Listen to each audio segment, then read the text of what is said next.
பார்த்தீங்கன்னா இதுதான் சூறக்கல். 8.5 அடி ஹைட்டு, 3 அடி வந்து கீழே போச்சிருக்காங்க, மீதி 5 அடி வந்து மேலே இருக்குது. சூறக்கல் வந்து வெள்ளூர் கோட்டையோட பழமையான வரலாறு இருக்குது. அந்த வரலாறு தான் நம்ம இப்போ பார்க்க போகிறோம்.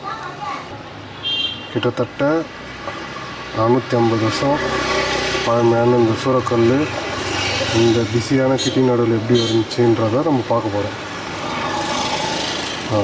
பார்த்திங்கன்னா தமிழ் எழுதிருக்குவாங்க. சாதா தமிழே படிக்க தெரியாது, பழங்கால தமிழ் எப்படி படிக்கிறது, இதை பற்றி நம்ம பொன்னியம்மன் பூசாரிக்கிட்ட கேட்கலாம் வாங்க. Welcome to Himalayan Pradeep. இன்றைக்கி நம்ம சத்துவாச்சாரி நடுவில் அமைஞ்சிருக்க சூறக்கல்லை பற்றி பொன்னியம்மன் கோயில் பூசாரி அவர்கிட்ட கேட்டு தெரிஞ்சுக்க போகிறோம். அதோட வரலாறும் அந்த கல் எப்படி இங்கே வந்துச்சுனோ நம்ம அவர்கிட்ட கேட்டு தெரிஞ்சு. வணக்கம். பொன்னியம்மன் ஆலய பூசாரி என் அர்ஜுனன், சத்துவாச்சாரி. இந்த சோழர்களுடைய வரலாறு 16ஆம் நூற்றாண்டிலிருந்து தொடங்குது. கிருஷ்ணதேவர் ஆட்சி காலத்தில் சிற்றரசராக இருந்த சின்ன பொம்மி நாயக்கர் என்பவர் வேலூரை ஆண்டு வந்தார்.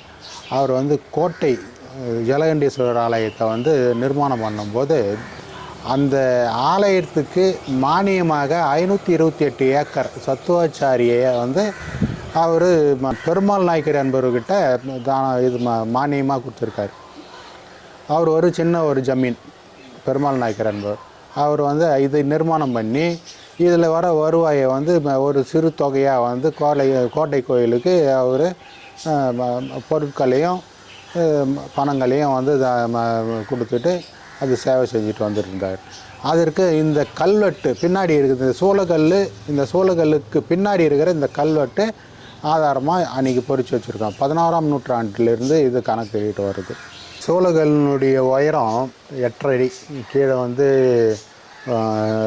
இப்போ தான் ஒரு 4 வருஷத்துக்கு முன்னாடி கீழே ஒரு 2 அடி 2 அடி ஆழத்திலே மட்டத்தில் இருந்தது. மொத்தமாக நோண்டி அதை வந்து தோண்டி அதை வந்து இது உயரம் எழுப்புற தருவாயில் வந்து 8 அடி உயரம் இருந்துச்சு. இப்போ 3 அடிக்கு மேலே இப்போ ஆழத்தில் புதைச்சி ஒரு 5 அடி உயரத்தில் இப்போ நிற்க வச்சுருக்கோம். இந்த ஊர் பொதுமக்களை இளைஞரணிங்கெல்லாம் ஊர் பொதுமக்களும் இளைஞரணிங்கெல்லாம் சேர்ந்து அதை மேலே எழுப்பி நிற்க வச்சு அதை இன்றைக்கி வழிபாடு பண்ணிட்டோம்.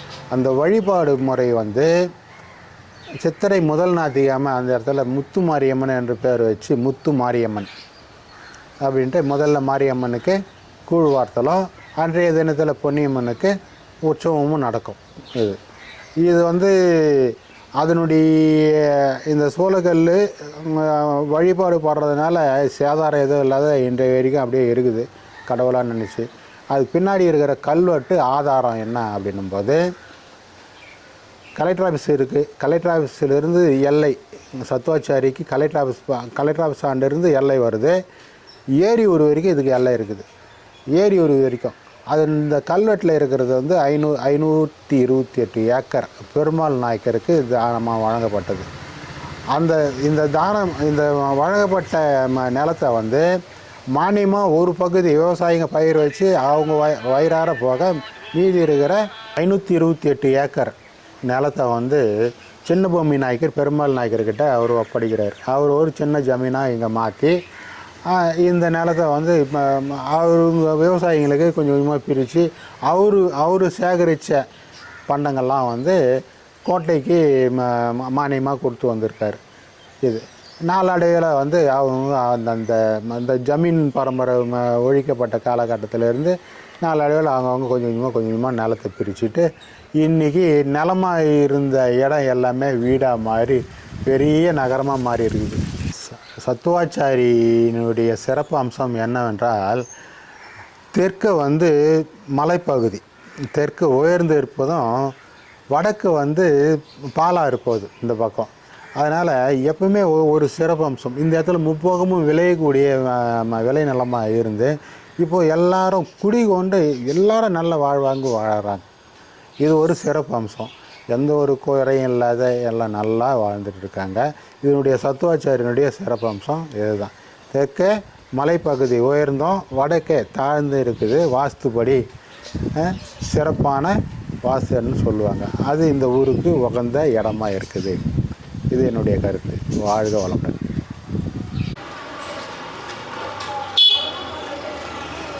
இப்போ பார்த்தீங்கன்னா இதுதான் நம்ம சூறக்கல்.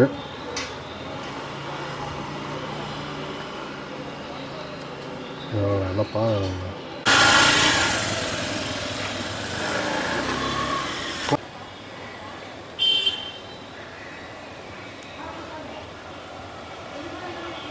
தெரில. அதுதான் சொல்லு கிட்ட போனாங்க. இந்த சூளக்கல் பின்னாடி வந்து தமிழ் எழுத்தில் எழுதியிருக்காங்க. பழங்காலத்து தமிழ் எழுத்து. அதாவது இதுதான் கல்வெட்டு. சித்தம் வர்றாங்க கரெக்டாக. பார்த்தீங்கன்னா தமிழ் எழுதியிருக்காங்க. சாதா தமிழே படிக்க தெரியாது. பழங்கால தமிழ் எப்படி படிக்கிறது?